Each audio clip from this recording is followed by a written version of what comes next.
بسم اللہ الرحمن الرحیم۔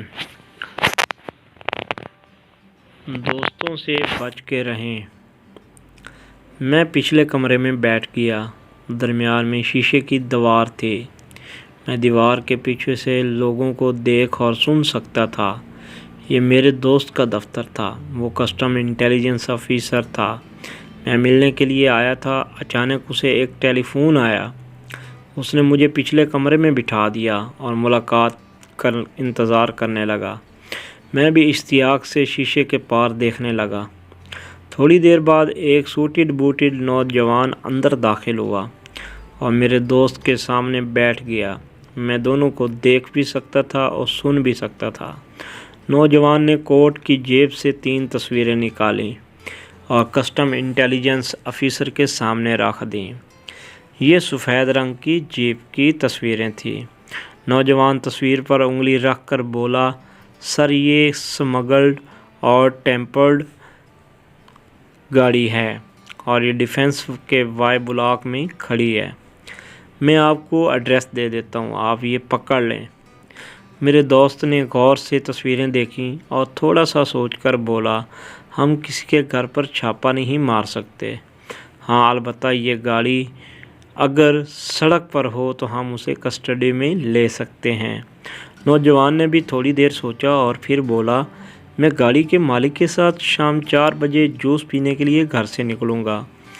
میں آپ کو SMS بھی کر دوں گا اور جوس کارنر کا ایڈریس بھی بھجوا دوں گا۔ آپ وہاں چھاپا مار کر گاڑی قبضے میں لے لیں، لیکن بس ایک شرط ہے۔ وہ خاموش ہو گیا۔ میرا دوست خاموشی سے اس کی طرف دیکھتا رہا۔ تھوڑی دیر رک کر بولا کہ گاڑی کا مالک میرا دوست ہے۔ آپ کسی قیمت پر کسی کو میرا نام نہیں بتائیں گے، اور دوسرا، جب آپ کی ٹیم چھاپا مارے گی تو میں شور کروں گا۔ میں ٹیم کے ساتھ لڑوں گا، لیکن آپ نے اسے زیادہ سیریس نہیں لینا۔ آپ گاڑی سے لے کر نکل جائیے گا۔ میرے دوست نے کہکا لگایا اور ڈن کر دیا۔ نوجوان تھوڑی دیر مزید بیٹھا، چائے پی اور چلا گیا۔ میں باہر آ گیا۔ میں نے اپنے دوست سے اس ڈیل کے بارے میں پوچھا۔ میرے دوست نے کہکا لگا کر جواب دیا، یہ لاہور کے ایک امیر زادے کا دوست ہے۔ امیر زادے نے نان کسٹم پیڈ سمگلڈ گاڑی خریدی ہے۔ گاڑی کی مالیت 4 کروڑ روپے ہے، اور یہ دوست اپنے عزیز ترین دوست کی مخبری کے لیے ہمارے پاس آیا ہے۔ میں نے پوچھا، اب کیا ہوگا؟ میرے دوست نے جواب دیا، یہ اپنے دوست کو جوس پلانے کے لیے باہر لائے گا اور ہم گاڑی کے مالک کو پکڑ لیں گے۔ میں نے حیرت سے پوچھا، لیکن اس کو مخبر کا کیا فائدہ ہوگا؟ میرے دوست نے ہنس کر جواب دیا، اس کے حسد کا کلیجہ ٹھنڈا ہو جائے گا۔ یہ امیر زادے کا حاسد دوست ہے۔ دوست کی گاڑی اس سے ہضم نہیں ہو رہی، چنانچہ یہ اس کو محروم دیکھنا چاہتا ہے اور پریشان بھی، اور اس کا یہ جذبہ اس لیے ہمارے پاس لے کے آیا ہے۔ یہ تمام باتیں میرے لیے حیران کن تھیں۔ میں نے اس سے پوچھا، کیا تمہارے مخبر ایسے لوگ ہوتے ہیں؟ میرے دوست نے جواب دیا، ہمارے 98% مخبر یہ لوگ ہوتے ہیں۔ دوست عزیز ترین دوست کی مخبری کرتے ہیں، بھائی بھائی کے خلاف انفارمیشن دیتا ہے، بہو ساس کے بارے میں بتاتی ہے، سالہ بہنوئی اور بہنوئی سالے کا مخبر بن جاتا ہے۔ میں خاموشی سے سنتا رہا۔ وہ بولا، ہمارے پاس دوست اور ملازمین زیادہ آتے ہیں۔ دوست پہلے دوست کو سمگل گاڑی خرید کر دیتے ہیں، پھر مخبری کر دیتے ہیں۔ یہ دوستوں کو ٹیکس چوری کا طریقہ بھی بتاتے ہیں۔ دوست جب ٹیکس چوری کر لیتے ہیں تو اس کے خلاف مخبر بن جاتے ہیں۔ یہ مخبر لوگ یوں دوستوں کو دوہرا نقصان پہنچاتے ہیں۔ پہلے گاڑی کی خریداری کے لیے دوستوں کو مالی نقصان پہنچاتے ہیں، پھر وہ گاڑی پکڑوا کر ان کے ذلیل کراتے ہیں۔ ہمارے پاس مختلف کمپنیوں کے ملازمین بھی آتے ہیں۔ یہ ہمیں اپنے مالکان کے خلاف ٹھوس شواہد، ٹھوس ثبوت دیتے ہیں۔ یہ عموماً پرانے اور اعتباری ملازمین ہوتے ہیں۔ مالکین ان کو مخلص سمجھتے ہیں، لیکن یہ اندر سے مالکان کے خلاف ہوتے ہیں۔ ان کے سینوں میں کینہ، حسد اور بغض بھرا ہوتا ہے، چنانچہ یہ ہمیں مالکان کے خلاف وہ ثبوت بھی دے دیتے ہیں جو مالکان کے پاس بھی نہیں ہوتے۔ وہ خاموش ہو گیا۔ میں نے پوچھا یہ ملازمین کس کیٹیگری کے ہوتے ہیں؟ وہ بولا یہ لوگ 2 کیٹیگری کے ہوتے ہیں۔ پہلی کیٹیگری سیلف میڈ لوگوں کے ملازمین پر مشتمل ہوتی ہے۔ یہ لوگ ملازمین کے سامنے ترقی کرتے ہیں۔ ملازمین 20-30 ہزار روپے کے ملازم رہ جاتے ہیں جبکہ مالک کروڑوں روپے میں پہنچ جاتا ہے۔ چنانچہ یہ لوگ مالکان کے حاسد بن جاتے ہیں۔ دوسری کیٹیگری میں وہ لوگ شامل ہوتے ہیں جن پر مالکان دوسرے ملازمین کو فوقیت دے دیتے ہیں۔ مثلا مالکان نے نئے ملازم کو پروموٹ کر دیا اور یہ نئے ملازمین کو پرانوں کے مقابلے میں زیادہ تنخواہ اور مراعات دینے لگے تو پرانے ملازمین اندر سے زخمی ہو جاتے ہیں اور یہ مالکان کے خلاف مخبر بن جاتے ہیں۔ میں نے اس سے پوچھا آپ اپنی نوکری کے دوران مخبری کا سب سے افسوسناک واقعہ آپ نے کیا دیکھا؟ وہ رکا، مسکرایا اور بولا بے شمار واقعات ہیں لیکن مجھے ایک واقعہ نہیں بھولتا۔ کراچی میں ایک بزرگ خاتون نے اپنے اکلوتے بیٹے کے خلاف مخبری کر دی۔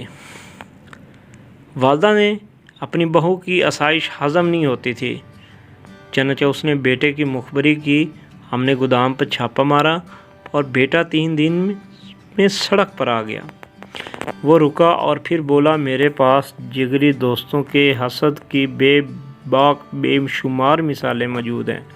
میں کراچی کی ایک فیملی کو جانتا ہوں، ان کا بیٹا اکلوتا تھے۔ میرے بیٹے نے اسمگلڈ سپورٹس کا کار خرید لی۔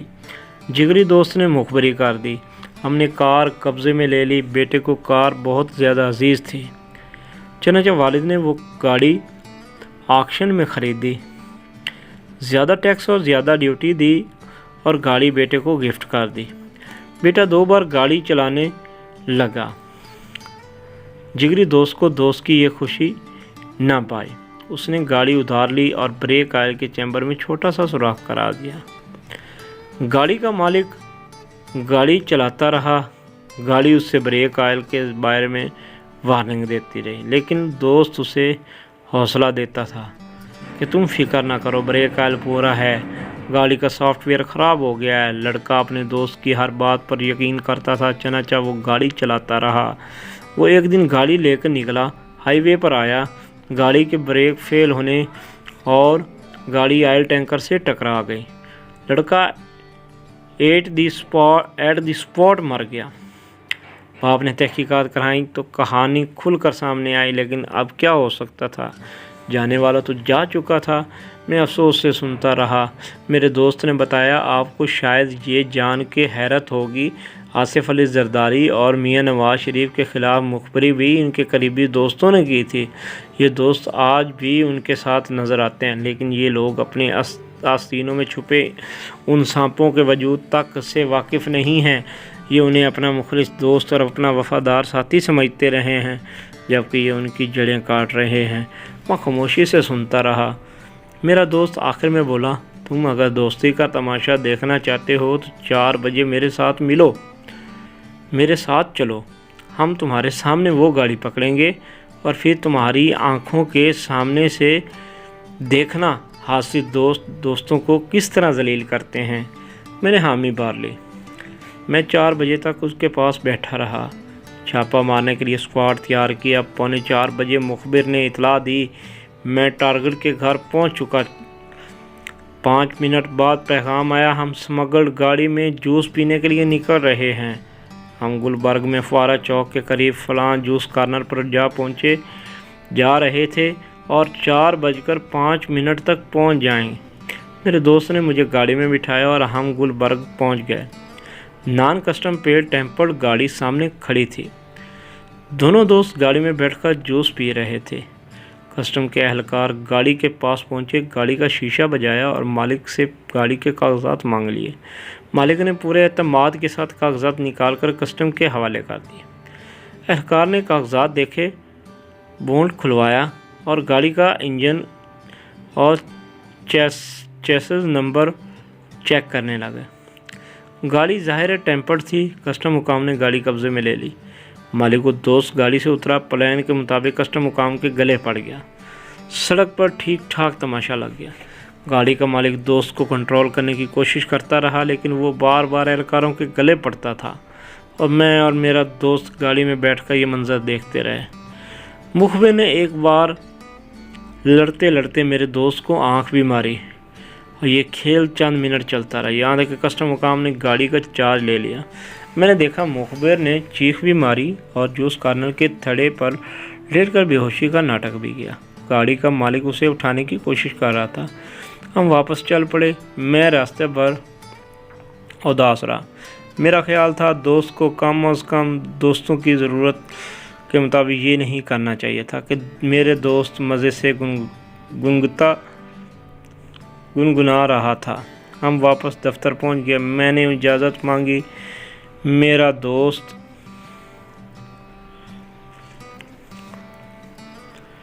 باہر آیا، مجھے گلے لگایا اور آہستہ سے میرے کان میں کہا، ہمارے آدھے سے زائد دوست بروٹس ہوتے ہیں۔